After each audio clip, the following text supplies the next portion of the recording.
de-amplification, conspiracy theories, we are going to be permanently suspending those accounts. Whether we believe Trump's tweets are inciting violence and having real world harm, I think we've seen that, in fact, they are, since coming back from the timeout to de-escalate the situation in other places around the world where we've seen violence unfold as a result of either misleading information or coded rhetoric. So a lot of our learnings here have come from other markets. So in that sense, we do feel like this is our global approach. We need to be very focused on being able to enforce any of these policies or enforcement decisions we make at scale. I think long term we want to be in terms of building trust and enforcing policies consistently and providing adequate notice before we take a very aggressive step like a permanent suspension. There's also been a lot of questions about retros,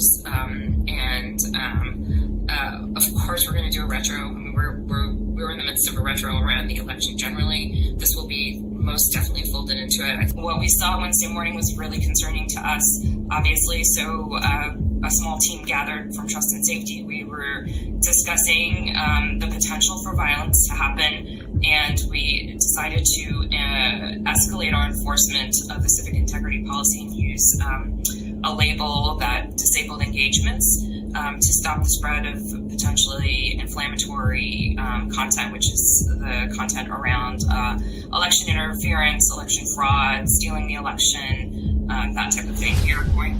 Conspiracy theories, we are going to be permanently suspending those accounts. We are doing everything that we can to ensure that Twitter is being used in a positive way that positively affects society. If you're on the inside of big tech, mainstream media, or federal government agencies, reach out to us at VeritasTips@protonmail.com.